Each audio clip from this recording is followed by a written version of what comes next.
Bom dia, meus irmãos. A graça e a paz do Senhor Jesus. Tudo bem? Amém? Muito bem. Aula 29, 19 de novembro. Vamos continuar a nossa caminhada em doutrinas básicas e já em soteriologia, a doutrina da salvação. Ok? Então, antes de mais nada, vamos orar para dar início ao nosso tempo com a palavra, com o estudo hoje de manhã. Ok? Oremos. Deus querido, agradecemos por esta manhã, estamos reunidos com os teus filhos, ó Pai, para ouvir a tua palavra. Obrigado, ó Deus, pela liberdade que temos e principalmente porque podemos contar com a ministração do teu Espírito sobre nós nesta manhã e que a tua palavra, Deus, a compreensão clara, neste caso, da doutrina da nossa salvação, possa fortalecer ainda mais a nossa vida espiritual.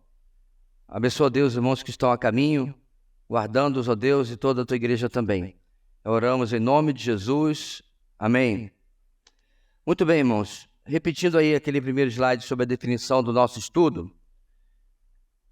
Soteriologia, estudo sobre a salvação do homem através da obra de Cristo, incluindo sua eleição soberana por parte de Deus, seu chamado, perseverança e glorificação.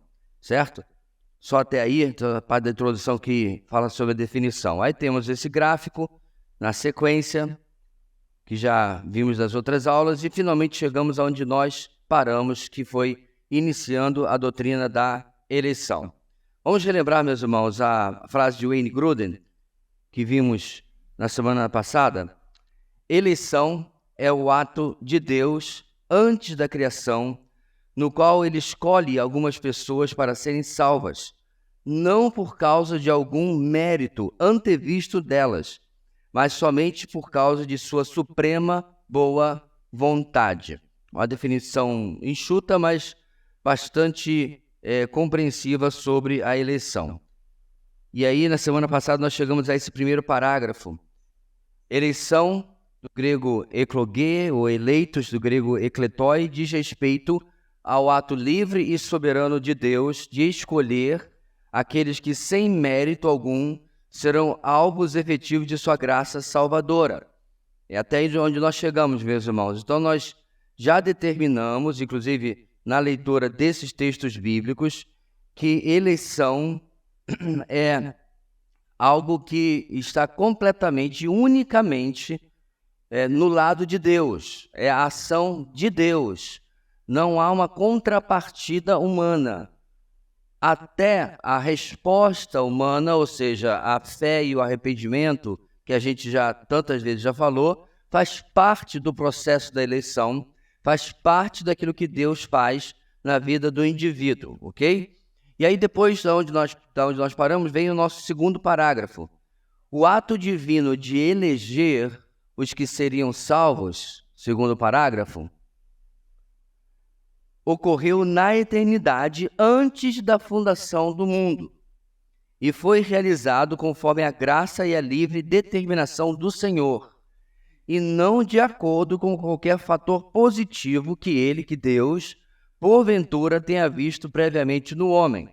De fato, a eleição não busca homens dignos, mas sim produz homens dignos, fazendo deles veículos de bênçãos e protegendo-os do engano. Então, meus irmãos, quando nós lemos este parágrafo, aí sim nós podemos afirmar sola gratia, somente pela graça. Porque, eu já fiz essa ilustração na igreja 1 milhão de vezes, né? Se eu pegar aqui esse microfone e falar assim, olha, eu decidi lhe dar este microfone, é porque o meu celular está ali filmando, então eu não posso usar na ilustração. Eu vou lhe dar este microfone, certo? Aí você fica, poxa, obrigado, tá bom, Thiago? Ganhaste um Sunrise para você, exclusivo, pode pintar de ouro, né, aqueles cantores aí famosos e tal. Aí eu digo, olha, mas tem um negocinho, vai lhe custar 1 centavo. Eu sei que 1 centavo, irmãos, é um valor ínfimo, certo? Mas continua de graça? Não. Mesmo que seja uma coisa tão barata de se pagar, você vai pagar 1 centavo. Até se eu condicionar.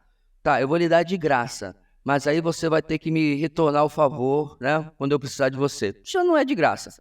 Você está preso a um retorno, certo?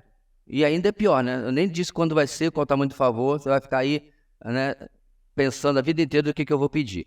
Irmãos, se é assim, não é graça, ok? Que não se deve confundir com de graça, certo? Apesar das palavras serem as mesmas em português, não são na teologia, muito menos na língua grega, ok? Então, o que o nosso parágrafo está dizendo? O ser humano não tem como participar desta transação com nada. Nas palavras de Jonathan Edwards, que já repetimos muitas vezes, nós não contribuímos na nossa salvação com nada, a não ser com o pecado do qual nós somos salvos. Então a gente só contribui com o dolo, só contribui com o nosso peso, e dele nós somos resgatados. Agora, irmãos, há abundante base bíblica para esse parágrafo, então eu peço que você, à medida que vamos lendo os versículos, você veja ao que ele está se referindo, ok? Efésios capítulo 1, versículo 4. Porque Deus nos escolheu nele, ou seja, em Cristo, antes da criação do mundo, para sermos santos e irrepreensíveis em sua presença. Então, o que Paulo está dizendo aqui, meus irmãos? A queda, Gênesis 3, nem havia acontecido ainda, ok? E nós já tínhamos sido escolhidos por Deus. Você não tinha existido ainda. A história humana não tinha começado ainda. E Deus já nos tinha escolhido. Então isso é contundente porque mostra ainda mais que não é porque ele olhou lá e viu que você era uma pessoa muito boazinha, né? Que você, nossa, que negócio da China salvar fulano, porque vai ser muito importante. Nada disso entrou na equação, porque nós não tínhamos nem feito nada. Inclusive, Paulo vai falar mais adiante que ele fez a mesma coisa, o Senhor fez a mesma coisa com Esaú e Jacó, e eles nem tinham nascido ainda. E antes de nascer, Deus amou Jacó e se aborreceu de Esaú. E Paulo vai usar exatamente esse argumento para que a eleição permanecesse e não fosse por nenhum mérito das crianças, né, que ainda estavam no ventre. Ok? Seguindo aí, meus irmãos, foi realizado conforme a graça e a livre determinação do Senhor, 2 Timóteo 1,9, que nos salvou e nos chamou em santa vocação, não em virtude das nossas obras, mas por causa de sua própria determinação e graça. Esta graça nos foi dada em Cristo Jesus desde os tempos eternos. Então, Paulo fala da nossa vocação, ou seja, o nosso chamado para a salvação, e diz, não em virtude das nossas obras. Ok? Pastor, mas isso aí não é meio básico? A gente já não sabe de escoro salteado? Talvez você saiba, talvez o irmãozinho do lado não saiba, talvez o irmãozinho que vai assistir depois da gravação não sabe, mas o fato é, meus irmãos, prestem bem atenção, as coisas mais óbvias da fé cristã deixaram de ser cridas ao longo da história porque elas deixaram de ser repetidas. Vou repetir o que eu estou falando. As igrejas, especialmente na Europa, caíram no liberalismo, caíram no mundanismo, secularismo, na religiosidade, porque as coisas mais óbvias da fé cristã, aquela que a gente acha que já está careca de saber, cansado de saber, não quer mais saber, porque isso é coisa básica, isso é coisa para classe de novo convertido, não é não. A gente precisa reafirmar esses fundamentos, irmãos, para que nós continuemos sabendo e as próximas gerações saibam também. Amém, irmãos? Então peço que você me tolere em repetir algo tão básico, porque é importante. Paulo, inclusive, escrevendo, se eu não me engano, para os Coríntios, ele fala exatamente isso. Para mim, não é pesado repetir as mesmas coisas, porque é para o seu bem. Então, Paulo, em algumas de suas cartas, repete coisas que ele tinha ensinado pessoalmente. Mas era importante repetir para aquela igreja, ok? Seguindo, ainda na mesma temática, 1 de Pedro 1,12. Pedro, apóstolo de Jesus Cristo, aos eleitos de Deus, peregrinos dispersos no Ponto, na Galácia, na Capadócia, na província da Ásia e na Bitínia, e escolhidos de acordo com o pré-conhecimento de Deus, Pai, pela obra santificadora do Espírito, para a obediência a Jesus Cristo e a aspersão do seu sangue. Graça e paz lhes sejam multiplicadas. Esse aqui é o versículo principal, pelo que eu conheço, irmãos, que alguns usam para dizer, não, Deus escolheu porque ele pré-conheceu aqueles que iam escolhê-lo. Meio confuso, né? Deus escolheu aqueles que iam escolhê-lo. Não é isso que Pedro está dizendo aqui, certo? Pedro está dizendo, repetindo, que foi de acordo, não por causa. Foi porque Deus vê o futuro é que ele pôde olhar e escolher a cada um dos seus, certo? Como ele escolheria o Gilberto se ele não tivesse um pré-conhecimento de que o Gilberto viria a existir? Ok? Então é isso que o texto está dizendo. Deus, antes da história, olhou para o curso da história, certo?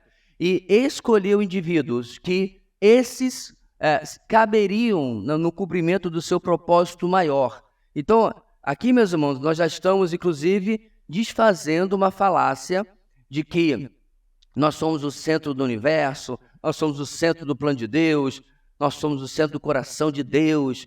Não tem essa do camaradinha aí que falou que você é o centro do coração de Jesus. Olha que lindo, só ama isso daí. Inclusive paga R$300 para assisti-lo, porque ele fala essas coisas bonitas. Nada disso.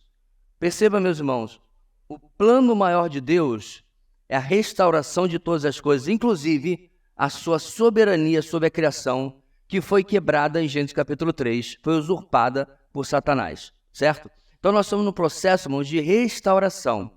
Neste processo, Deus escolhe aqueles indivíduos que vão completar o seu plano, o seu propósito, para que este fim seja alcançado, que é a glória dele.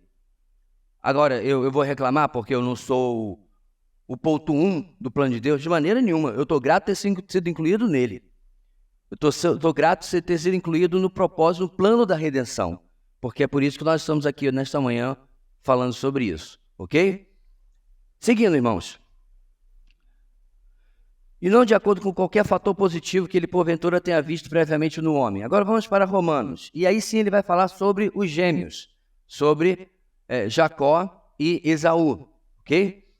Todavia, versículo 11.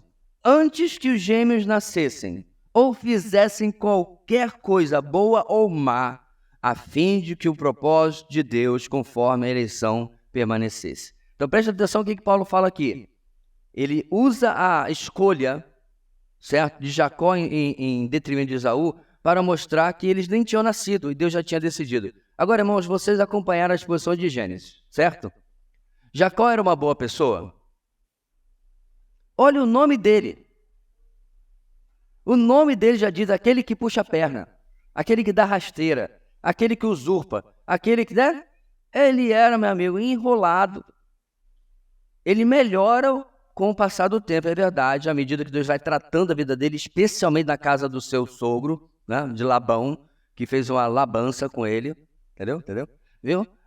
Deus trata a vida dele na dificuldade, mas no começo, ele quer enganar, ele quer, né? O próprio pai.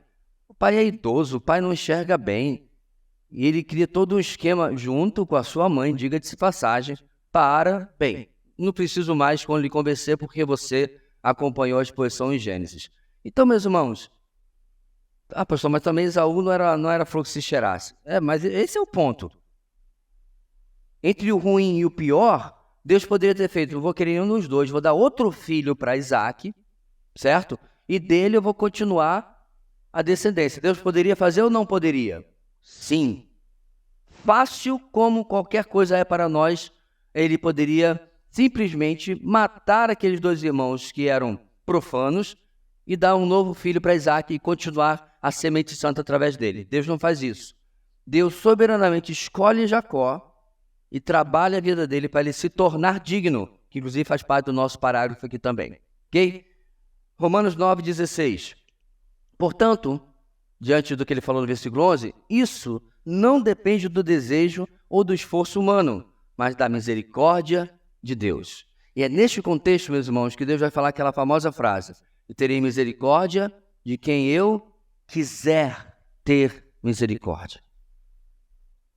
Muito do nosso evangelismo, meus irmãos, apesar que eu não vou dizer que as pessoas de fato não se convertam, porque, de novo, Deus é misericordioso, muitos dos nossos evangelismos têm dado a falsa ideia às pessoas do mundo que Deus é esse pedinte, Deus é essa pessoa carente, depressiva, que está lá e só vai se realizar quando você se converter. Para quem já é tão antigo como eu no evangelho, quantos apelos. Eu me lembro na minha igreja de origem, vamos cantar o hino, já tinha 4 estrofes e o coro. Então vamos cantar 8 partes, né? Estrofe, coro, estrofe, coro, estrofe, coro, estrofe, coro. E aí ninguém levantou a mão. Aí meu pastor, que Deus o tenha, e Deus o tem, porque era um servo de Deus, faleceu ano retrasado, a quem eu sou muito grato e admiro muito, mas neste particular divirjo tremendamente, ele dizia assim, nós vamos, e a música continuava tocando, né? Música de fundo, nós vamos fazer o seguinte, nós vamos ler a primeira estrofe, e nós recitávamos a primeira estrofe. Sempre tinha uma nova chance, uma nova chance. Agora, eu quero deixar claro, meus irmãos, que isso não vem de um coração ruim, não. É bem intencionado. É sincero, só que é equivocado. Deus não precisa apelar para o coração humano, o evangelho é suficiente. Muitas das pessoas que se decidiram em apelos forçosos, repetidos assim, provavelmente, muito provavelmente, se converteram depois, ao longo do caminho. Mas naquele momento, irmãos, foram movidos pela emoção, foram movidos pela comoção, pela insistência, e acabaram levantando a mão sem realmente ter compreendido a necessidade de fé e de arrependimento. O ponto aqui, meus irmãos, é que o evangelho pregado, o Espírito Santo vai usá-lo, a despeito das minhas técnicas, a despeito da minha sabedoria, a despeito de qualquer coisa, Deus vai usar para alcançar os eleitos. Inclusive, a gente vai falar de evangelismo aqui nessa matéria, porque alguns acham que esse pensamento que estamos vendo aqui, primeiro, vou evangelizar para quê? Deus já escolheu. Isso é um espantalho, certo? O que é um espantalho, irmãos? É um argumento falacioso baseado numa pressuposição falaciosa, certo? Por exemplo, a gente brinca que as torcidas maiores do Brasil, que é o Flamengo e Corinthians, são torcidas de bandido, de tarará. Então, se você dissesse todo torcedor do Flamengo e do Corinthians é bandido, isso é um espantalho, isso é uma falácia, porque é baseado em algo que não tem comprovação. Foi colocado porque realmente boa parcela das torcidas desses times vem de gente desprovida, às vezes gente das favelas, das comunidades, e que não significa necessariamente que eles são bandidos ou qualquer coisa.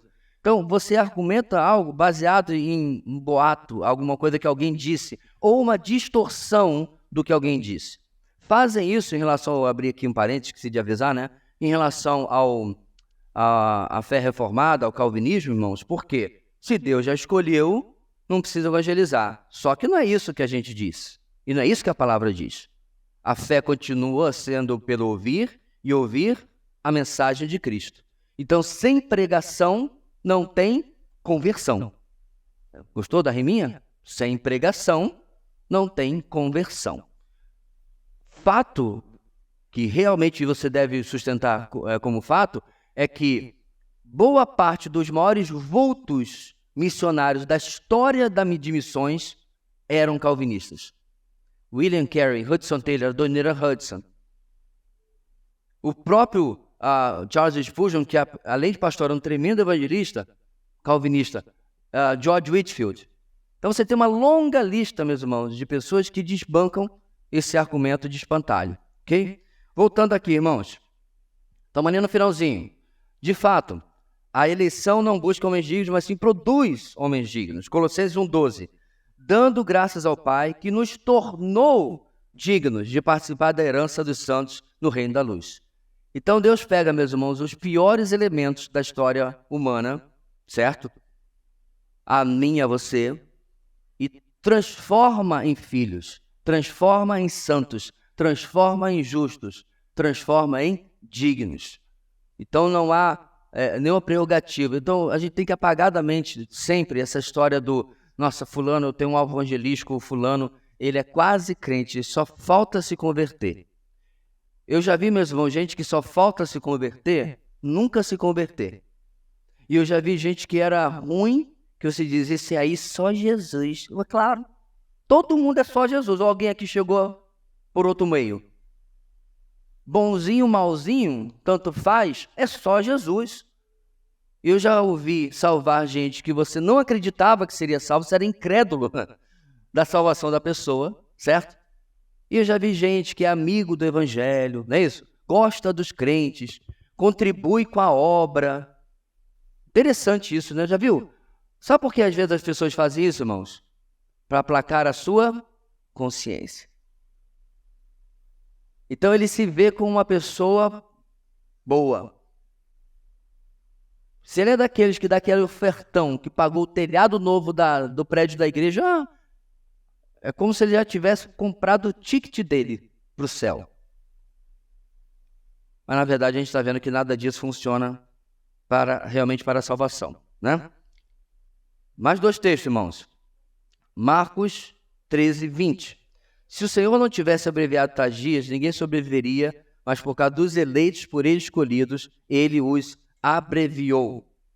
Então essa parte de fazer-nos veículos de bênçãos, onde o Senhor, inclusive, diminui o sofrimento do mundo por nossa causa.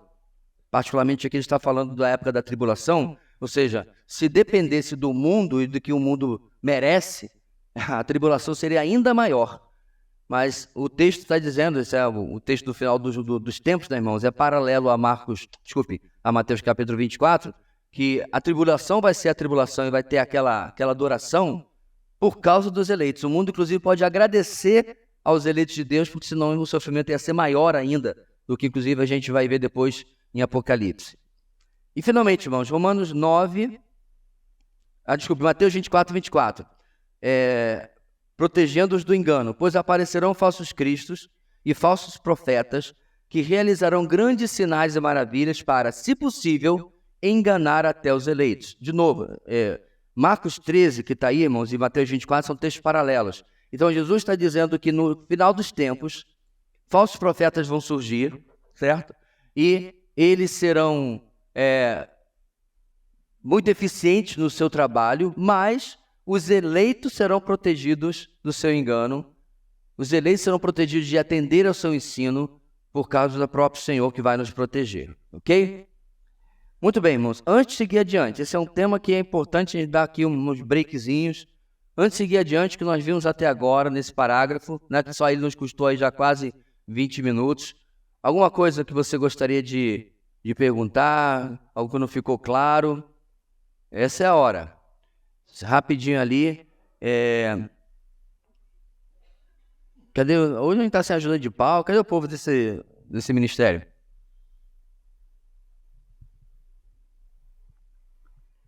Pastor, o senhor comentou aí sobre aquela pessoa que é bem intencionada, com relação a alguns equívocos. Como é que fica essa situação? Essa pessoa bem intencionada, ficar a vida toda sendo bem intencionada. Às vezes a gente vê, né, principalmente em igreja pentecostal, você vê muito isso, né? Acontecendo e vai passando de gerações em gerações e tu vê ações assim de pastores e de diáconos, eles são bem intencionados, tem um coração bom, na cabeça deles aquilo ali está correto. Certo. E acaba migrando aí. Tá. Em primeiro lugar, meus irmãos, por mais que eu defenda que é importante nós crermos e ensinarmos em uma igreja local a sã doutrina, crermos e ensinarmos o que é correto, ninguém vai para o céu porque tem uma teologia perfeita, certo? Então, ouça-me com muita calma para não dizer que o pastor você disse por aí que a gente pode crer o que quiser. Vamos lá. Existe dentro da fé cristã, meus irmãos, coisas centrais e tem coisas que são mais periféricas. Então vamos lá. Divindade de Cristo, central, sim ou não? Sim. Inquestionável, indisputável e inegociável. A inspiração plena e suficiente das Escrituras, central ou não? Sim, sem dúvida nenhuma. Não se negocia. Trindade, a natureza de Deus, são coisas centrais. A cronologia da escatologia, central? Não. Eu tenho irmãos queridos que juram de pé junto que vão ficar na tribulação. Eu até brinco com eles. Quando eu estiver lá nas bodas do Cordeiro, eu vou mandar uns selfies para você, que vai estar aqui na tribulação. É brincadeira, irmãos, porque não vai ficar ninguém para trás, certo? É o contrário do Tropa de Elite, vai subir todo mundo. Lá diz que não vai subir ninguém, né? A igreja vai subir todo mundo, toda a igreja é arrebatada. Mas são irmãos que pensam diferente, mas não é uma questão central da fé.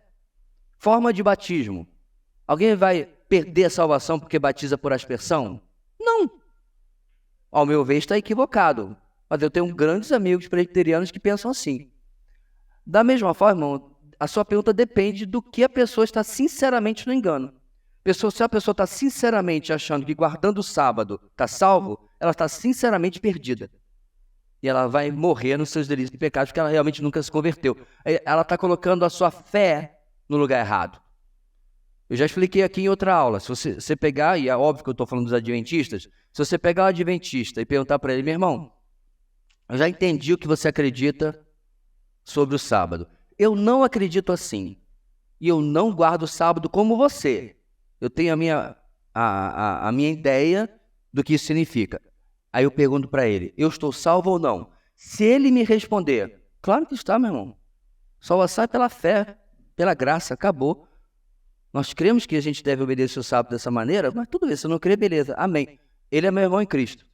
Não porque é adventista, mas porque não compra a doutrina adventista, certo? Se eu perguntar para um segundo adventista, ele me dissesse não, porque você está guardando o domingo, que é o símbolo da besta, que é isso, que é aquilo, aí eu digo, abestado? Então você não é meu irmão em Cristo. Porque ele não crê em coisas que estão nas Escrituras. Ele está colocando a fé dele, a salvação dele, baseada em uma doutrina e em algo que ele faz. E já não é mais pela graça, já não é mais mediante a fé. Certo? Então, muitos dos que estão na igreja evangélica, meus irmãos, realmente estão iludidos. Porque eles estão acreditando que estão pagando o preço.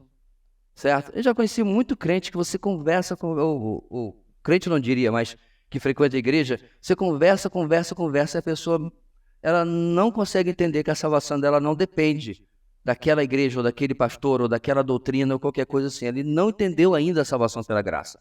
Ele é um religioso. Ele está em uma igreja que se diz cristã, mas ele não compreendeu o evangelho ainda.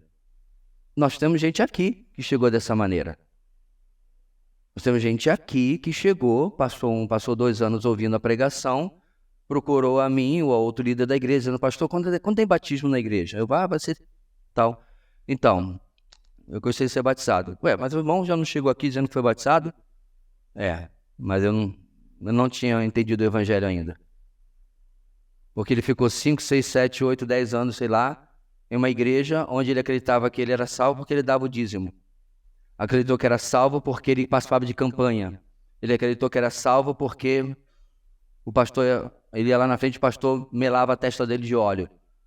Ele achava que era salvo por causa desses ritos religiosos. Então, de fato, ele nunca se converteu. Então, a sinceridade, meus irmãos, ela não é suficiente, é claro. Mas ela só vai... Aliás, essa pessoa só vai realmente ser... podemos dizer se ela é salva ou não, se eu conversar com ela e perguntar, mas por que você é salvo? Baseado em quê? Que, inclusive, é uma pergunta que a gente faz a todo mundo quando chega nessa igreja. Que, inclusive, quando vai se batizar, certo? Por que você é salvo? Qual a sua experiência de conversão? Então, a sinceridade, meus irmãos, ela não vai significar nada. A gente precisa saber o que a pessoa crê. Tá? É claro que, dependendo do grupo, você vai encontrar menos e menos pessoas que realmente compreendam o evangelho. Eu, por exemplo, nunca recebi nesta igreja um católico que tivesse compreendido o evangelho. Todos achavam que eram salvos porque foram batizados quando crianças, certo? Quando criança, e porque tinham cumprido alguns dos sacramentos. E é salvação, de novo, pelas obras, não é pela graça, não é mediante a fé. Então você tem que conversar caso a caso, saber o que a pessoa está crendo ou está deixando de crer. Ok? Diego. Pastor, 2 textos aqui que eu queria um entendimento melhor. O primeiro deles é Romanos 11:11. Diz assim, novamente pergunto, acaso tropeçaram para que ficassem caídos? De maneira nenhuma. Ao contrário, por causa da transgressão deles, veio salvação para os gentios, para provocar ciúmes em Israel. Certo. Esse é o primeiro texto. Vamos por calma, para a gente poder não perder da lembrança o que você acabou de ler, né? Em Romanos 9-11, meus irmãos, fechando a sessão sobre doutrina, né? Capítulo 1 a capítulo 11, doutrina. 12, ao final de Romanos, é fácil ver essa divisão. Paulo vai falar do que você faz com essa doutrina, certo? É por isso que no capítulo 12 começa, portanto, rogo-vos, ou rogo-lhes, irmãos, pelas misericórdias de Deus. Ele está apontando para o capítulo 11. que apresente os seus corpos como sacrifício vivo, santo e agradável a Deus, que é o seu culto racional, e não se amoldem a este mundo, mas transformem-se pela renovação da sua mente, certo? Diante do que vocês creram, agora, façam isso. Beleza. O finalzinho, que é o capítulo 9 a 11, da seção de teologia, da seção de doutrina, Paulo está falando principalmente sobre eleição. E dentre essa eleição, ele trata de Israel. É aí que o aliancista rebola. É aí que ele derrapa. Por quê? Paulo começa claramente falando sobre Israel étnico. Inclusive, fala que é o povo dele. No meio do caminho, o aliancista faz um malabarismo e automaticamente, ou magicamente, esse Israel se torna igreja. Então não tem como você ter o mesmo termo, no mesmo contexto, ele ter dois significados diferentes. Do começo até o final, Paulo está falando do Israel étnico, judeu, certo? Judeu, judeuzão, tá? Abraão, todo mundo lá, tá? De Israel.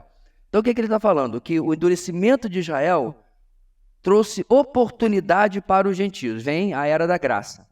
Agora, irmãos, você não precisa nem estar surpreso com isso, porque nós estamos em Isaías, onde Deus vocaciona Isaías literalmente para pregar e eles não vão lhe ouvir. Desde que está lá em Isaías capítulo 6. Espero que você esteja prestando atenção na exposição e não passando apenas domingo após domingo. Porque Isaías é chamado literalmente para pregar endurecimento do povo, ou para o endurecimento do povo. Quando é que esse endurecimento amadurece? Quando é que ele chega à sua conclusão? Nos dias de Jesus. Porque, inclusive, Jesus cita o texto de Isaías. Esse povo tem ouvidos, mas não vai ouvir, para que não entenda e não se converta. Então tem um endurecimento de Israel. E aí vem a era da igreja, certo? Aí Paulo está argumentando o seguinte: eles vão ficar endurecidos para sempre? Eles vão ficar derrubados para sempre? Não. E Paulo vai continuar argumentando e vai dizer que no final Israel será salvo. Inclusive nós vimos isso na nossa conferência, certo? É que no final dos tempos, Deus vai restaurar Israel através de um remanescente e vai cumprir as promessas. Irmãos, a gente está falando isso direto em Isaías. Você já deve ter ouvido a palavra remanescente mais 10 vezes. E vai ouvir hoje à noite de novo. Tá? Qual é a bola da vez hoje? Damasco. Mais precisamente a Síria. Mas se você ler o capítulo de hoje da exposição, você vai ver que Deus fala sobre a Síria, Damasco, mas logo na metade do texto ele passa a falar de Israel. Porque ele está fazendo um contraste de como os sírios serão destruídos e Israel será punido, mas dentre ele Deus vai resgatar um remanescente. Ok? A seguir cenas do próximo capítulo, à noite você vê o resto. O ponto aqui é que isso tudo você conclui também em Romanos capítulo 11, onde Israel será restaurado. Agora, vale sempre ressaltar, irmãos, eu não estou falando do país de Israel com a bandeirinha azul com a estrelinha de Davi, certo? Esse é um grande problema de alguns dispensacionalistas. Eles aplicam automaticamente à nação de Israel aquilo que a gente está falando aqui. Mesmo no Antigo Testamento, mesmo em Isaías, Deus fala o tempo todo de um remanescente, certo? A tribulação começasse hoje, irmãos, muitos judeus hoje iriam seguir o anticristo e não esperariam pelo Messias. Então o que Deus está fazendo é que Deus vai, dentro desta nação, Deus vai resgatar um povo, um remanescente. E neste remanescente, ele vai cumprir as promessas que a gente está vendo em Isaías, e tem em Zacarias, e tem em tudo no Antigo Testamento. Ok? Segundo texto. O segundo foi respondido já. Qual era o segundo? E todo Israel será salvo. Pronto. Certo? Quando ele está falando de todo Israel, meus irmãos, é também outro erro fácil de se cometer. Não é todo judeu. Isso é um absurdo. Inclusive, a gente viu na conferência, eu vou repetir isso quando chegarmos na escatologia, a evidência textual mostra que, por exemplo, o falso profeta vai ser judeu. Então, como é que todo Israel vai ser salvo? Deus vai obrigar todo mundo a se converter? Não. Ele está se referindo que todo o remanescente de Israel, todo aquele eleito de Israel, será salvo. Pergunta óbvia. Pastor, então hoje o judeu, quando se converte, ele é o quê? Ele é a igreja igual a mim e a você. Certo? Então, enquanto a igreja está aqui, de Atos 2 até o dia do arrebatamento, irmãos, certo? Todos que se convertem são igreja. Por isso, mais um motivo por que o arrebatamento tem que acontecer antes da tribulação. Porque a igreja tem que ser removida para que Deus trate com o remanescente de Israel. Beleza? Podemos seguir adiante? Certinho. Próximo slide, irmãos. O Novo Testamento enfatiza que não há nenhuma injustiça da parte de Deus em seu ato de eleger quem Ele quer para a salvação. Agora, irmãos, eu quero pedir que você abra sua Bíblia no Romanos 9, porque o texto é longo, para você não ficar apenas ouvindo, e é um texto que eu citei aqui algumas vezes, mas você possa acompanhar a leitura do 13 até o 20. Romanos 9, 13 a 20. Como está escrito: amei Jacó, mas rejeitei Esaú. Então o que diremos? Acaso Deus é injusto? Megenoitó. Essa é a frase que é marca registrada de Paulo. De maneira nenhuma. De jeito nenhum. Ele usa isso várias e várias vezes em suas cartas. Versículo 15. Pois ele diz a Moisés: terei misericórdia de quem eu quiser ter misericórdia, e terei compaixão de quem eu quiser ter compaixão. Portanto, isso não depende do desejo ou do esforço humano, mas da misericórdia de Deus. Pois a Escritura diz ao faraó: eu o levantei exatamente com este propósito, mostrar em você meu poder, para que o meu nome seja proclamado em toda a terra. Portanto, Deus tem misericórdia de quem Ele quer e endurece a quem Ele quer. Mas alguns de vocês me dirão: então por que Deus ainda nos culpa? Pois quem resiste à sua vontade? E aí Paulo mesmo dá uma de Tramontina, corte rápido, versículo 20. Mas quem é você, ó homem, para questionar a Deus? Acaso aquilo que é formado pode dizer ao que o formou: por que me fizeste assim? Então, meus irmãos, quando chega na pergunta que muita gente faz, achando que Deus é injusto porque escolhe uns e deixa outros de lado, primeiro a gente tem que partir do que falamos semana passada. Deus não disse de uma massa neutra, este sim, este não. A massa não é neutra, a massa é perdida, na qual eu e você também estávamos um dia. E desta massa perdida, de polaridade negativa, Deus resolve salvar alguns. Ele muda a polaridade. E aí vem a pergunta do verso 19, né? E por que Deus nos culpa? É um tanto quanto meio afrontiva. Né? Que Deus está reclamando de quê? E tal. E aí Paulo corta no versículo 20. Quem você pensa que você é? Na nova versão atualizada do dia de hoje. Quer mais? Você não se enxerga? Você é um mero barro. E você está questionando o oleiro? Você está questionando o Criador? É mais uma evidência, meus irmãos, de que essa nossa ideia de que a gente é o centro do universo, o centro do propósito de Deus, ela não é bíblica. Deus é o centro do propósito de Deus. Paulo termina esse texto de Romanos, no capítulo 11, dizendo: porque por Ele e para Ele são todas as coisas. A Ele é a glória para todos sempre, amém. Cadê você e eu aí no meio? Não tem. Muito pelo contrário, quando a gente aparece é para dizer assim: quem foi que deu conselho ao Senhor? Mais uma versão bíblica para dizer quem você pensa que é. Constantemente, irmãos, a Bíblia tem colocado o homem no seu lugar. E a igreja moderna tem colocado o homem em outro lugar. Em um lugar de destaque que não nos pertence. Ok? Então esse texto, meus irmãos, mostra mais uma vez que não há injustiça nenhuma da parte de Deus no seu ato de eleição. Pausa para respirar, porque vai vir o nosso intervalo aí. Eu sei, meus irmãos, que é difícil emocionalmente, sentimentalmente, às vezes, nós aceitarmos tudo isso que a gente acabou de ouvir. Por quê? Porque a gente não quer que o nosso filho, que o nosso irmão, que a nossa esposa, que o nosso esposo, que o nosso pai, nossa mãe, nosso melhor amigo se perca. A gente não quer essa realidade para ninguém. A gente ora, inclusive, para a salvação de todos. Mas nós estamos, irmãos, diante de daquelas situações onde ou eu creio no que a Bíblia diz, ou eu fico crendo no que o meu coração diz. Ou eu creio no que a Bíblia afirma categoricamente, mesmo que seja difícil de engolir, tá? Porque essa não é uma daquelas pílulas desse tamanho aqui, não, tamanho de um tic-tac, ainda envolvido no óleozinho para descer fácil. Não, só que é uma pílula quadrada. Inclusive tem uns espinhos que é difícil de engolir. Por causa do meu ego. Por causa do meu eu. E porque eu quero de outra maneira. Agora, eu desafio todo mundo a ler Romanos 9, 10 e 11 em especial e chegar a outra conclusão. Porque, meus irmãos, essa é a razão porque há muitos e muitos anos atrás, certo? Eu disse, Senhor, eu me rendo.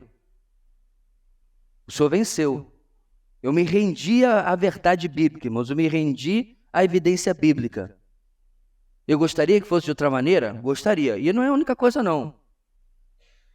Tem algumas outras questões na vida cristã que eu luto com Deus. Dou uma de Jacó aí. Mas eu luto com Deus, meus irmãos, de uma maneira respeitosa. Pronto, eu luto para ser vencido. Para que a verdade de Deus me vença. Porque, obviamente, eu não vou conseguir vencer Deus. Certo? Estou deixando isso claro, irmãos, porque talvez você esteja assim, você achando, pô, será que só eu que tenho dificuldade de aceitar e crer nisso? Não, você não está sozinho. Mas a melhor coisa que você pode fazer é se afundar na questão. Nossa biblioteca está ali, nossa livraria está ali. Estudar e não ficar de achismo. Porque o que tem mais, meus irmãos, no meio evangélico hoje é achismo. Pega a invencionista do pastorado feminino. Tu não consegue uma criatura com um argumento bíblico.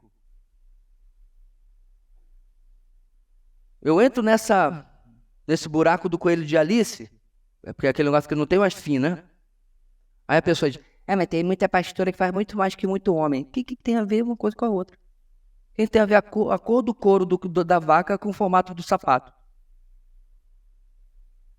Isso não é argumento. Só mostra que tem uma coisa muito errada com a igreja. Da mesma forma, meus irmãos, quando se fala de eleição, predestinação, as pessoas vêm com argumentos como, por exemplo, um Deus bondoso não mandaria ninguém para o inferno, então eu vou ser universalista. Todo mundo vai ser salvo. Bora logo, né, para o outro extremo. Você não pode usar de sentimentos e achismos para fazer doutrina. Você tem que usar texto bíblico. Aí a coisa aperta. Porque o texto bíblico, meus irmãos, ele funciona como um limitador. Até aqui eu creio. Do lado de cá, não. Mesmo que meu coração quisesse estar do lado de cá. Mesmo que eu fosse muito sincero em crer do lado de cá. Não posso. Eu tenho que ficar aqui. Ok? Continuamos depois dos comerciais. Não, é só intervalo mesmo. Vamos lá, irmão. 5 minutinhos para a gente dar uma respirada. Muito bem, meus irmãos. Enquanto você retorna para o seu lugar aí,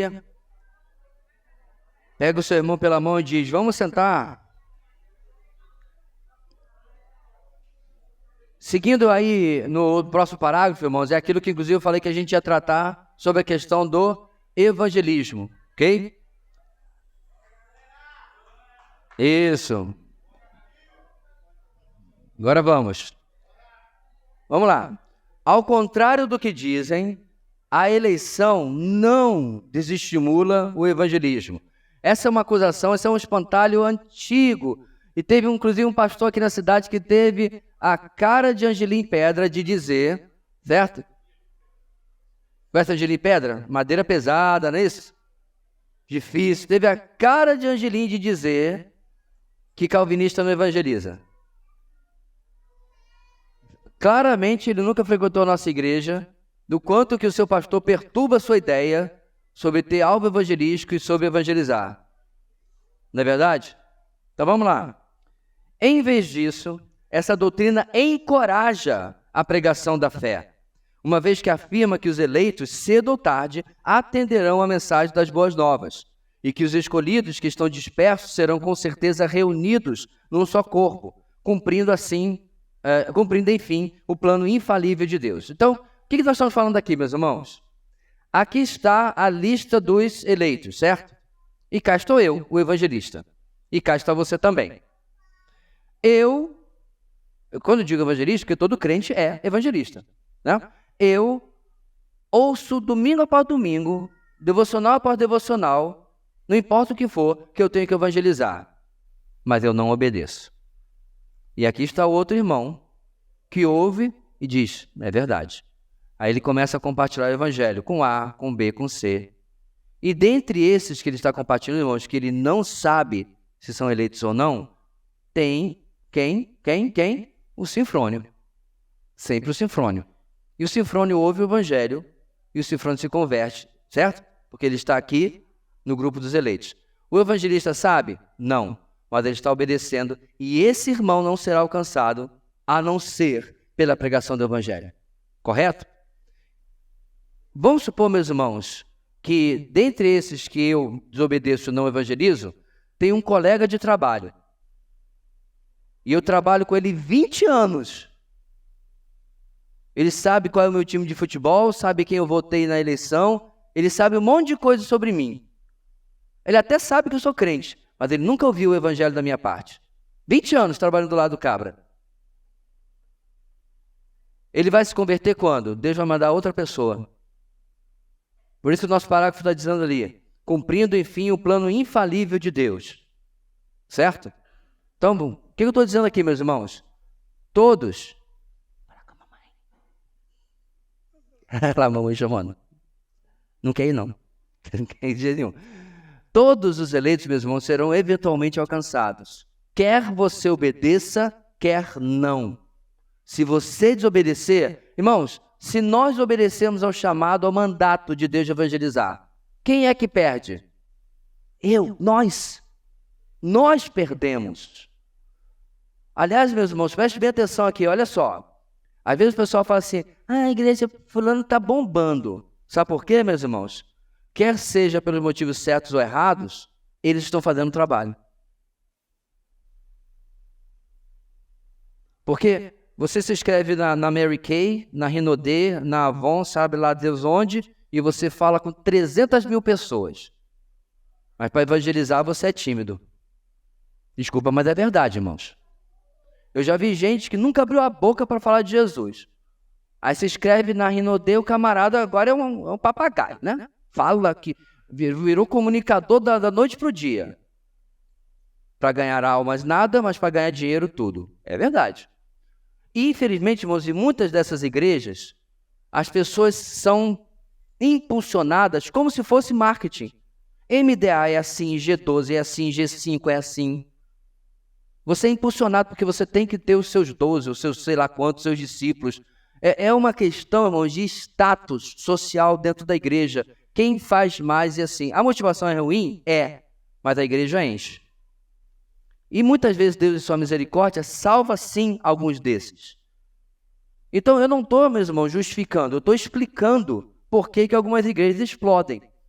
Porque o pessoal vai num congresso, sabe lá do quê, vai na conferência do sei o quê de crescimento, volta, né, pilhado, eu sei porque eu já fui. Você volta agora, Satanás, você vai ver, eu vou ser pai de multidões. Meu nome é Abraão agora, você vai ver, eu vou ganhar uns 30 mil esse ano. Você volta querendo pegar o incrédulo assim do mata-leão e trazer já para a igreja, você volta pilhado. E essa pilhação, meus irmãos, muitas vezes surge algum resultado e a igreja lá bomba, como se diz. Agora vamos ver a nossa realidade, irmãos. Você não tem motivação artificial, você não tem discurso motivacional, você não tem palavra de que você vai ser isso ou aquilo se você evangelizar, você só tem o quê? Bíblia.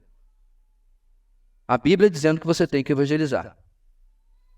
Não deveria ser o suficiente? Tem uma frase que eu não lembro agora quem é o autor, em que perguntaram a esse irmão o seguinte, chamado? Como assim? Assim, como foi o seu chamado? Tive chamado em um, eu li uma ordem e obedeci. Simples assim. Ide por todo mundo pregar o evangelho. Sim, senhor. Então, meus irmãos, passar 5, 10, 15, 20, 30, 40 anos trabalhando do lado de alguém e a pessoa nem desconfiar do que é o evangelho porque nunca ouviu de ti, alguma coisa está muito errada. Nós já tivemos, inclusive, uma matéria exclusiva sobre evangelismo, a qual, no final, nós encerramos falando sobre quais são os seus alvos evangelísticos. Durante a minha viagem, meu alvo evangelístico foi roubado, e roubaram o celular dele, eu não sabia. Eu fiquei preocupado que ele tivesse morrido, que o homem sumiu da face da terra. Aí eu mandei uma mensagem para o meu filho, falei, filho, liga para esse telefone aqui para ver se é só sem internet que ele tá, ou sem, né, WhatsApp, pá. Ligou, o telefone tava fora de área. Aí eu fui atrás, porque ele falou onde ele trabalhava, né, tem no WhatsApp da empresa dele. Aí falou, fulano tá aí? Tem ninguém com esse nome aqui não. Eu falei, pronto, o cara me deu o golpe, nem existe, e me deu o nome, é porque ele lá usa o sobrenome. Aí daqui a pouco ele entrou em contato pelo WhatsApp. E aí, cara, que houve? Não, mano, tu sumiu. Que todo dia a gente tava lá, meus irmãos, treinando junto, trocando ideia, se aproximando. Fiquei preocupado que ia ter que, né, se ele tivesse morrido, ia ter que ir pro próximo, porque não tem evangelismo por sessão espírita, né? Não tem. O ponto aqui, meus irmãos, esse cara, essa mulher, essa jovem, esse homem, esse senhor, tem que estar no seu coração, no seu pensamento o tempo todo. Na oração, no contato, se envolvendo. Qual a atividade comum que vocês têm? No meu caso, a gente treina junto. E às vezes ele manda para mim, poxa, hoje eu só vou poder ir mais tarde. Eu falei, que coincidência, eu também. Eu vou no horário dele, para a gente estar junto. Ou seja, meus irmãos, essa ideia de que quem crê na fé reformada não evangeliza é uma mentira mais lavada que já inventaram. Não, pastor, mas eu já soube de uns calvinistas que ensinavam que a gente não precisa evangelizar. Ouviu certo. Isso se chamou, meus irmãos, de hipercalvinismo. Lembra da história de William Carey? Missionário conhece, né, a história de William Carey, quando ele levantou-se na reunião da União Batista e disse que Deus estava lhe chamando para evangelizar na Ásia.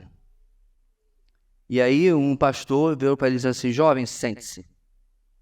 Se Deus quisesse alcançar os pagãos, já tinha feito. Esse é um herege hipercalvinista, com certeza nenhuma. William Carey não deu nem ler nem prê para ele, levantou os mantenedores e foi para a Ásia e se transformou nos maiores nomes que a Índia já conheceu. Então, meus irmãos, essa não é a doutrina que nós defendemos. É uma doutrina, uma distorção, certo? Toda doutrina correta, ela possui os seus esquisitos. Eu já não falei para os irmãos que na escatologia tem um pessoal que alguém, né, solta um arroto lá em Israel, o pessoal diz, ele tem um texto bíblico para isso daí. Ele já acha que tudo vem de profecia. O que aconteça naquele pedacinho de terra, ele consegue enfiar num texto do Antigo Testamento. Forçosamente, é claro. Então, toda doutrina tem o seu esquisito. A fé reformada, o calvinismo também tem os seus esquisitos, que não tem nada a ver com a gente. Então, voltando para o nosso tema, meus irmãos, olha o encorajamento à pregação. Atos 18, 9 a 10. Certa noite, o Senhor falou a Paulo em visão, não tenha medo, continue falando e não fique calado. Olha só, pois estou com você e ninguém lhe vai fazer mal ou feri-lo, porque tenho muita gente nesta cidade. Jesus disse para Paulo, de antemão já sei quem vai se converter, então não se preocupe, continue fazendo o trabalho, você vai ser bem-sucedido no que você vai fazer e ninguém vai lhe fazer mal, porque eu já tenho os meus eleitos. Então veja bem, meus irmãos, quando nós pregamos o Evangelho, nós não sabemos quem eles são, mas nós podemos ter a convicção que um estímulo, um encorajamento a essa pregação é porque Deus tem os seus ali para salvar, certo? Então nós pregamos esperando que Deus faça a sua parte, chamando os seus escolhidos. Uma vez que afirma que os eleitos, cedo ou tarde, atenderão a mensagem das boas novas.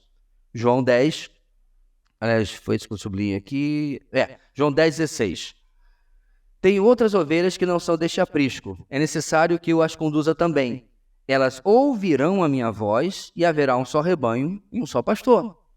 Atos 13, 48. Ouvindo isso, os gentios alegraram-se e bendiceram a palavra do Senhor. Olha a última frase do versículo 48 de Atos 13, irmãos. E creram todos os que haviam sido designados para a vida eterna. Atos 13, Paulo está pregando, certo? Ele não sabe quem é eleito ou não, mas o retorno, a resposta é, e Lucas registra, responderam aqueles que haviam sido designados para a vida eterna. 1 Tessalonicenses 1, 4 e 5. Sabemos, irmãos amados de Deus, que Ele os escolheu, porque o nosso evangelho não chegou a vocês somente em palavra, mas também em poder, no Espírito Santo e em plena convicção. Vocês sabem como procedemos entre vocês em seu favor. Então, o retorno da pregação de Paulo era a confirmação de que Deus tinha escolhido aquelas pessoas. Porque eles ouviram o evangelho, no evangelho que não era falsificado, que não era performático nem nada, ouviram o evangelho e responderam em fé salvadora. Segunda carta de Paulo a Tessalonicenses 2, 13 e 14. Também agradecemos a Deus sem cessar o fato de que, ao receber de nossa parte a palavra de Deus, vocês a aceitaram não com palavra de homens, mas conforme ela realmente é, com palavra de Deus, que atua com eficácia em vocês, os que crerem. Atua com eficácia, os que creem. Porque vocês, irmãos, tornaram-se imitadores das igrejas de Deus em Cristo Jesus que estão na Judéia. Vocês sofreram da parte dos seus próprios conterrâneos as mesmas coisas que aquelas igrejas sofreram da parte dos judeus. Para terminar, meus irmãos, e num só corpo, cumprindo enfim o plano infalível de Deus, ou seja, os escolhidos que estão por aí vão ser juntados em um só corpo. Mateus 24, 31. E ele enviará os seus anjos com grande som de trombeta, e esses reunirão os seus eleitos dos 4 ventos, de uma a outra extremidade dos céus.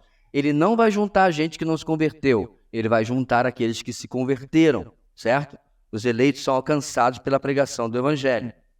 E João 11, 51 e 52, ele não disse isso de si mesmo, mas sendo sumo sacerdote naquele ano, profetizou que Jesus morreria pela nação judaica, mas não somente por aquela nação, mas também pelos filhos de Deus que estão espalhados para reuni-los num só povo.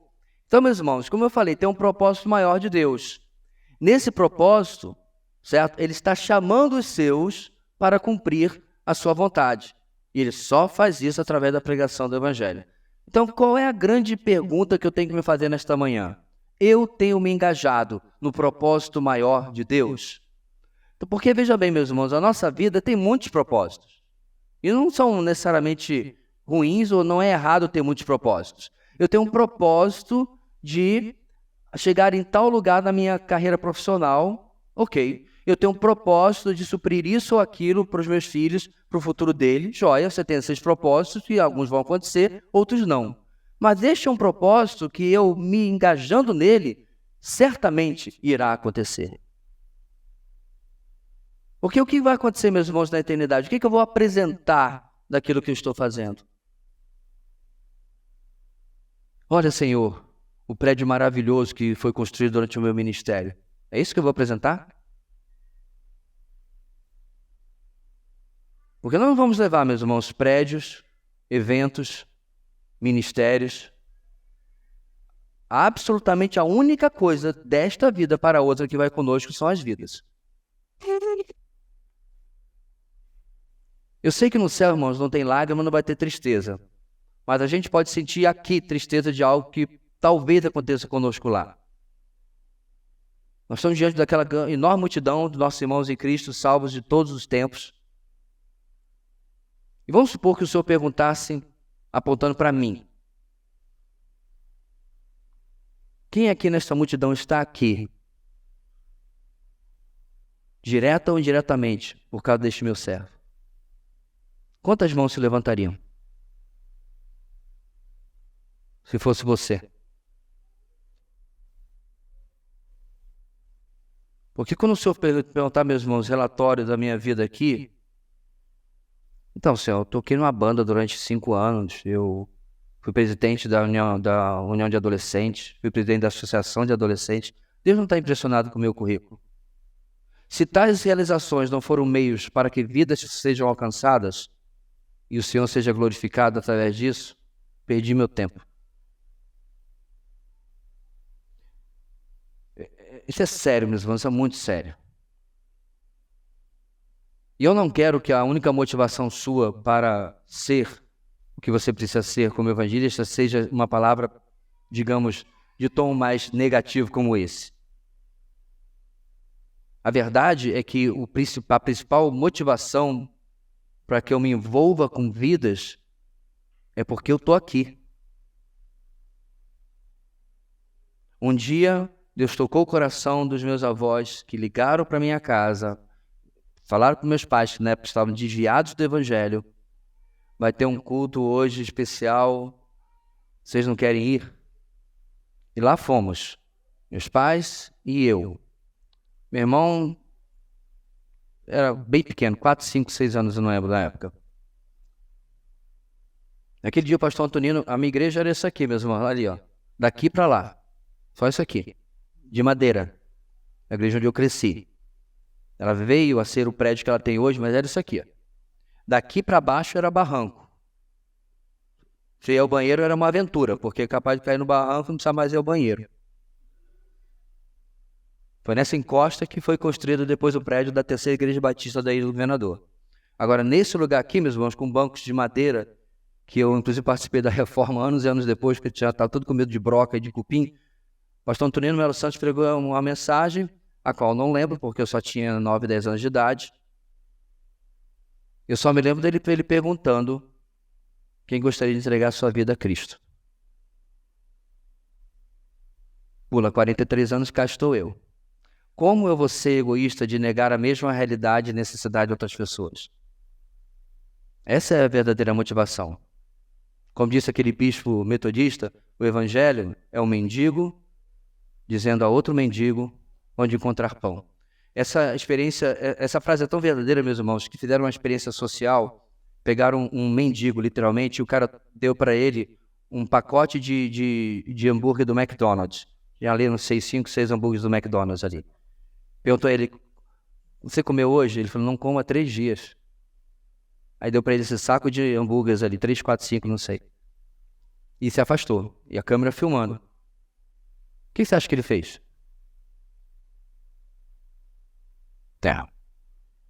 Ele foi compartilhar com os outros sem teto que estavam ali na praça, junto com ele. Para pensar, eu não como há 3 dias. Vou guardar, né? Vou comer, vou guardar, porque tem amanhã. Ele foi compartilhar. Então eu vi que a frase do bispo lá metodista está certa. Quem menos tem é o que mais dá. Quando eu compreendo, meus irmãos, que eu não tenho nada e tudo que eu tenho eu ganhei, como que eu vou reter? Porque também, para pegar outra frase famosa da história, não é tolo. Quem dá o que não pode guardar, para reter o que não pode perder. Quando eu não prego o evangelho, meus irmãos, é uma das atitudes mais egoístas e egocêntricas que eu posso ter. E é o contrário do que a fé cristã, basicamente a fé reformada, prega. Então, em uma aula sobre soteriologia, meu irmão, eu volto a perguntar, quem são os seus alvos evangelísticos? Quem são as pessoas que você tem investido, orado, se envolvido? Quem são as pessoas que na eternidade vão poder levantar a mão dizendo assim, eu estou aqui por causa dele. Eu estou aqui por causa dele. E detalhe, podia ser outro, mas foi ele. Foi ele que me ligou, foi ele que me visitou, foi ele que foi atrás de mim. Foi ele que foi instrumento nas mãos do Senhor. Bem, voltando à nossa eleição, meus irmãos, a que importa, não a do TSE, nós temos alguns equívocos e vai por aqui que a gente vai parar para que algumas pessoas não entendam, a gente não se delongue, mas também não entendam mal o que a gente está falando sobre a eleição. Equívocos em relação à doutrina da eleição. Esse quadro aí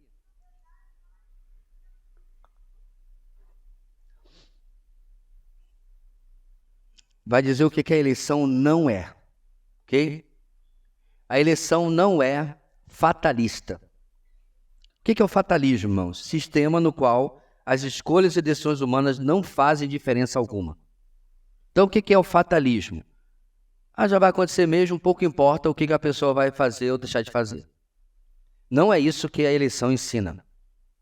Inclusive, se você lê Atos 2, se você lê Atos 4, você lê Atos 10, todas as ocasiões em que Pedro está pregando, certo? Atos 2 e 4, Pedro está pregando a multidões. Atos 2 é Pentecostes, Atos 4 é quando ele cura o homem na porta direita, né, ali no templo, e Atos 10 é na casa do centurião Cornélio.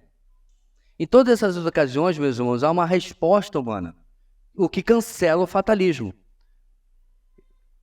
A eleição compreende o fato de que Deus vai mudar a pessoa para que ela possa responder à oferta, certo? A gente vai falar sobre isso à frente, de como é essa ordem, de como é essa dinâmica, irmãos. Mas é importante entender que a pessoa não é uma marionete, ela não é um robô. Quando a pessoa é chamada por Deus, gente, também vai falar sobre o chamado eficaz, Deus age na vida desta pessoa, pelo Espírito Santo, para que ela possa responder à oferta de salvação. Então, não há falta de resposta humana, como o fatalismo quer ensinar. Então, a eleição não é isso. Ela também não é mecanicista. O que é o mecanicismo? Sistema impessoal, no qual todas as coisas que acontecem foram determinadas por uma força impessoal. Também não é assim. O que é o mecanicismo? Se você apertar um botão, tal coisa vai acontecer porque já está pré-determinado aquilo acontecer. A não ser quando a coisa quebra, claro, né? Então você aperta o botão, o vidro desce. Aperta de novo, ele sobe. É impossível no mecanicismo você apertar o botão e sair milkshake do lado do buraco do ar-condicionado. Porque não foi programado para acontecer assim. Então, alguns dizem que a eleição é isso aí. É uma sucessão de eventos que Deus predeterminou e assim vai acontecer. Também não é isso. Porque o sistema não é impessoal. Deus age na vida das pessoas, tanto do proclamador quanto do receptor, certo? De maneira pessoal. Tanto é verdade que muitos de nós ouvimos o Evangelho N vezes até aquele dia quando de fato nos convertemos. Por que isso aconteceu? Porque era o propósito de Deus. Não era o propósito de Deus, meus irmãos, eu passar a minha adolescência e juventude toda e me converter como adulto. No meu caso. Provavelmente porque ele sabia que eu ia me meter em cada enrascada ainda pior do que aquelas que eu já me meti, ainda que convertido. Então Deus me poupa disso, me convertendo, bem cedo. Quer ver outra coisa? Quantos de nós nos convertemos adultos e ao longo da nossa trajetória, a nossa vida podia ter dado muito errado. E Deus nos guardou. E Deus nos protegeu. Talvez tenha tido momentos muito difíceis, você até lamenta, mas podia ser muito pior. E Deus foi protegendo você. O Stênio tem uma música sobre isso, né? É que ele fala como que o Senhor estava lá, aguardando até aquele dia de nós nos encontrarmos com Ele. Então não é mecanicista, é muito pessoal e Deus está envolvido na nossa salvação. Ok? Vamos à resposta bíblica, meus irmãos, aqui. Eu não tenho esses textos aqui agora, parei. Precisa de uma Bíblia. Essa é a minha, é na NVI, né? Please.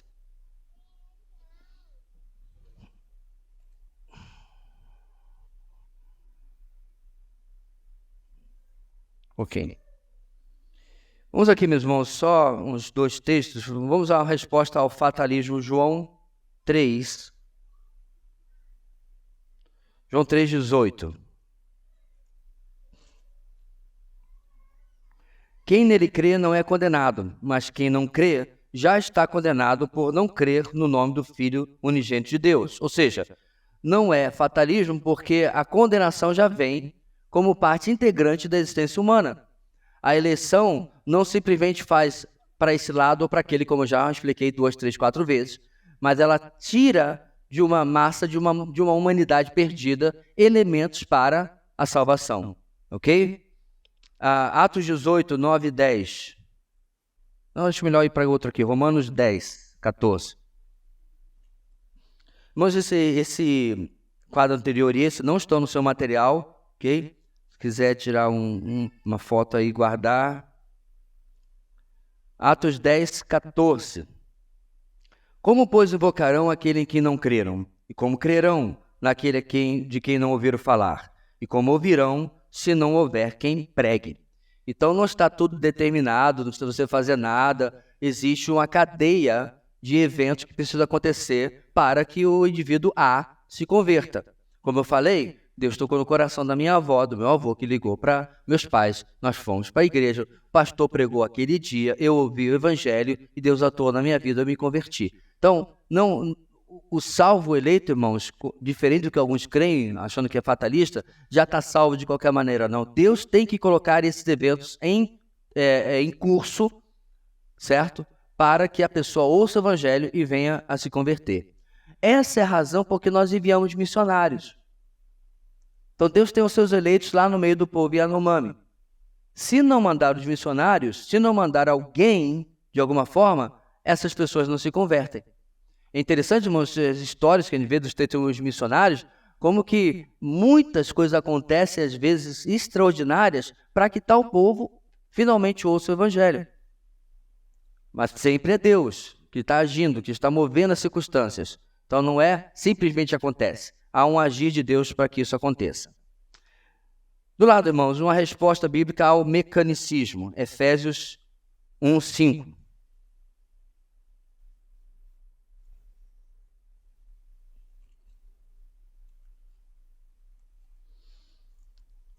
Muito bem. Em amor, nos predestinou para sermos adotados como filhos por meio de Jesus Cristo, conforme o bom propósito de sua vontade, para o louvor da sua gloriosa graça, a qual nos deu gratuitamente no amado. Então, meus irmãos, o propósito de Deus vai se realizar através dos propósitos que Ele determina na minha e na sua vida. Não foi o que a gente viu na semana passada sobre predestinação? Ela é para o quê? Então, Deus está realizando seu propósito nas nossas vidas individualmente, certo? Como se fosse um enorme e cósmico tabuleiro de xadrez, onde cada peça desenvolve a sua função para que o propósito maior de Deus se realize. Deus não faz isso através de um apertar de um botão, mas através de vidas, através de histórias, onde Ele vai entrelaçando a gente e realizando determinado propósito. Agora, para pensar, meus irmãos, como que as nossas próprias histórias, numa única igreja local, se entrelaçam. Porque eu não vim, meus irmãos, com todo respeito, de uma cidade pequena onde não tivesse oportunidade de ministério. Eu vim de uma das maiores capitais do Brasil. Era só esperar, mas veio com o telefonema daqui. Eu poderia virar para minha esposa e dizer assim, vamos orar, mas vamos esperar mais uns 2, 3 meses. O pastor que eu mencionei da minha conversão foi com quem eu trabalhava também no nosso primeiro ano de ministério. E ele, com certeza, ele era extremamente relacionado, era líder da denominação. Ele, com certeza, encontraria uma igreja de sucessão pastoral para indicar. Olha, eu tenho um jovem aqui na igreja que eu gostaria de indicar, porque eu acredito que vai ser uma boa opção e tal, e eu nunca teria pisado aqui. Então, essas circunstâncias da vida, meus irmãos, que acontecem, para que a nossa história transcorra desta ou não, e não daquela maneira, mostra que Deus está incluído, é imanente no processo. Ele participa daquilo que acontece conosco. Não é apenas uma coisa informal, uma coisa impessoal, certo? Mas Deus está envolvido aí. Vamos ler também Mateus 11:28, só para encerrar aqui, irmãos.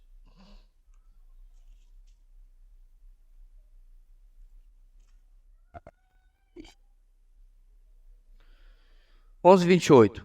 Venham a mim todos que estão cansados e sobrecarregados e eu lhes darei descanso. Esse texto tão conhecido, meus irmãos, mostra mais uma vez a participação e a inclusão do ser humano nesse processo. De como nós estamos ouvindo o Senhor e respondemos, é claro, porque Ele nos capacita, Ele trabalha na nossa vida, Ele age na nossa vida, Ele faz o processo transcorrer na nossa vida, certo? Através da atuação do Espírito Santo, não é simplesmente um apertar de botão, como eu já falei tantas vezes. Então, Deus está incluído, Deus é pessoal, Ele está envolvido naquilo que está acontecendo com o seu povo, naquilo que está acontecendo com os seus eleitos, ok? Então, essas acusações, vamos chamar assim, que se colocam para com a doutrina da eleição, elas não se sustentam porque as pessoas têm dificuldade, daquilo que a gente falou semana passada, de compreender o paradoxo. A soberania de Deus e a responsabilidade humana, irmãos, como inclusive o pastor Augusto Nicodemos tão bem colocou, são como trilhos do trem. A não ser o monotrilho, que é só em cima de um, mas um trem normal que a gente conhece, ele precisa dos 2 trilhos. Você não pode um belo dia chegar lá dizendo assim, mas que desperdício de ferro, né? Deixa eu tirar um dos trilhos aqui. O trem se vira com um só. Não, ele descarrilha. E eles também não podem ir para um lado ou para o outro. Eles vão juntos numa mesma direção, contribuindo com um destino. Da mesma forma, irmãos, é a soberania de Deus e a responsabilidade humana. Ambas as realidades. Olha o texto aqui. Jesus fazendo um convite. Mas o que vai acontecer com esse convite? As pessoas vão decidir por causa da sua própria competência? Não, Deus soberanamente age na vida das pessoas. É por isso que alguns dos judeus seguiram a Jesus, mas a maioria esmagadora o renegou, o rejeitou, cumprindo o que vinha acontecendo com a nação de Israel desde os dias, pelo menos, de Isaías. Ok? Então Deus agiu, trazendo aqueles que ele já tinha planejado para assim fazer.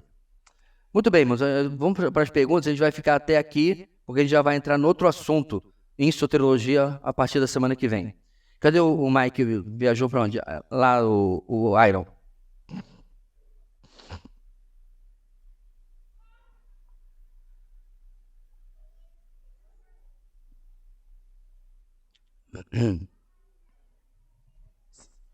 Bom dia.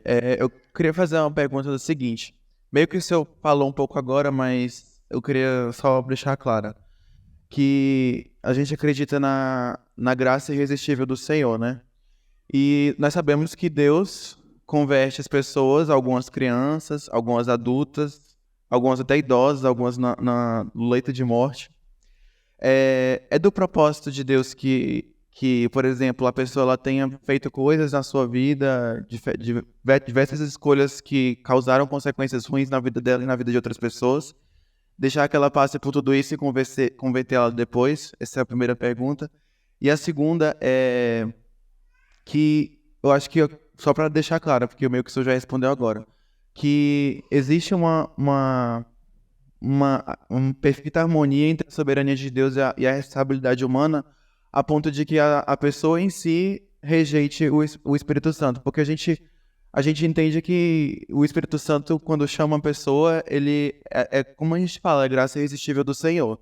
Então, se a gente está pregando o evangelho e a pessoa não se converte, é porque Deus não chamou aquela pessoa ainda, né? E existe alguma interferência do humano, daquela pessoa caída, né? Que nessa parte, tipo assim, eu não sei como é que eu posso me expressar.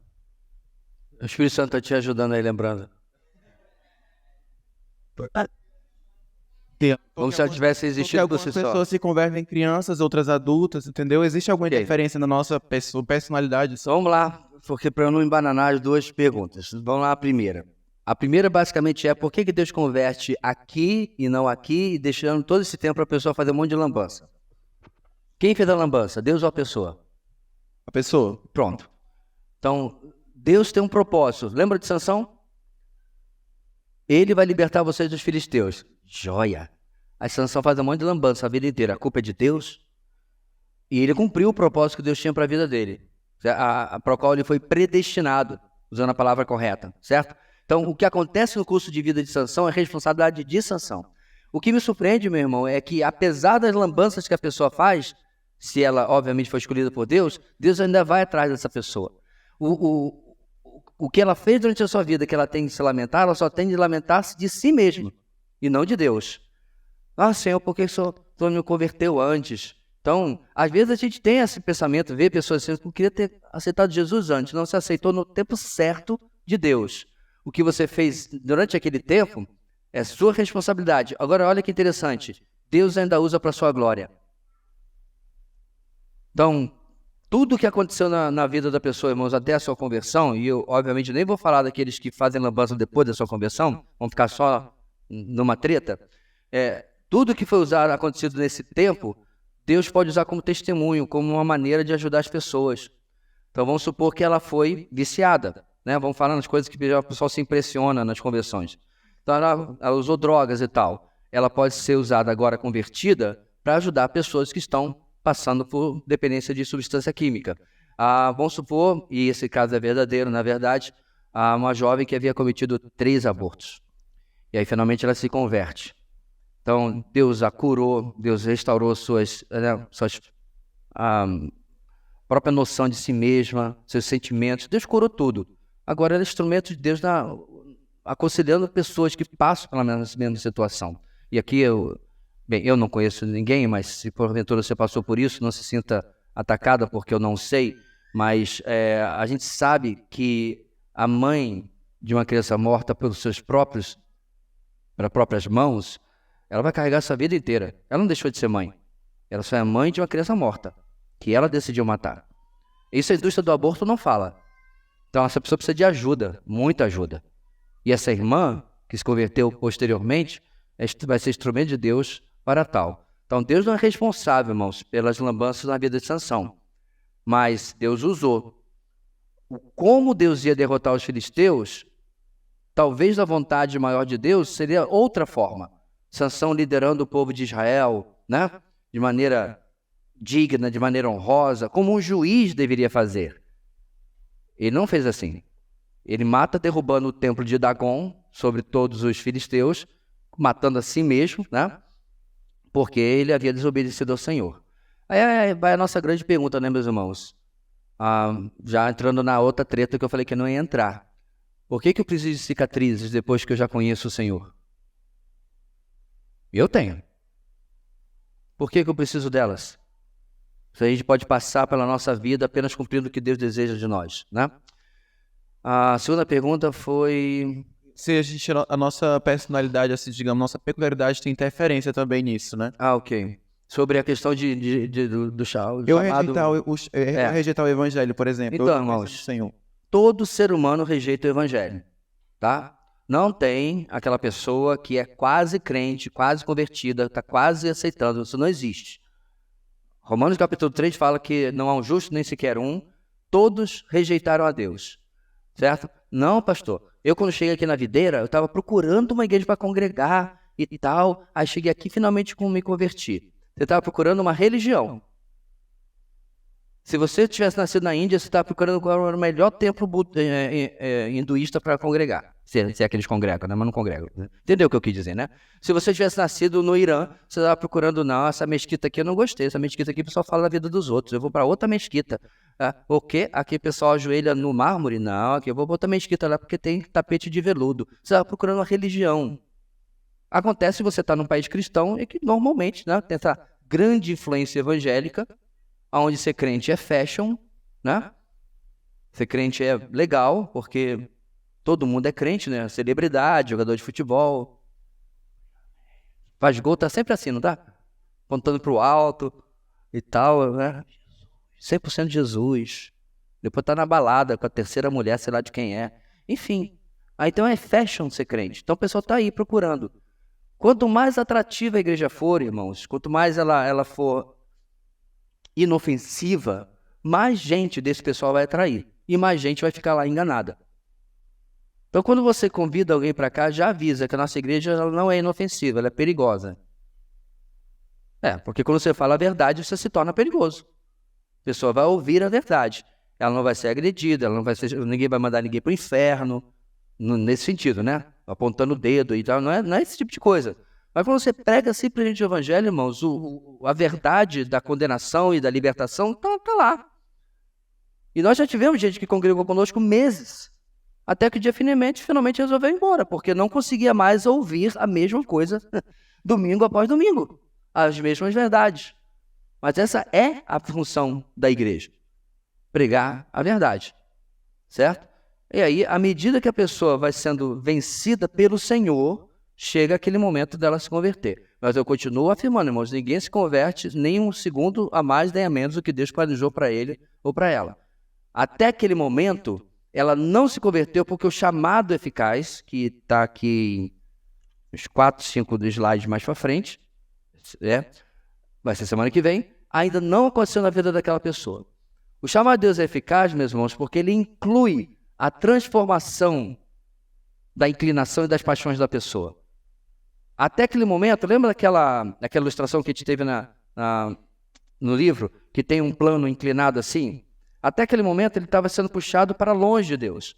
No momento que acontece o chamado eficaz, Deus planifica, Deus nivela para que a pessoa possa agora, com as suas paixões libertadas, com o seu arbítrio libertado até certo ponto, a pessoa possa escolher a Deus. Só que isso aí eu não quero antecipar, irmãos. A gente vai tratar, inclusive, de 2 ou 3 ideias sobre a ordem da salvação. Como é que ela acontece?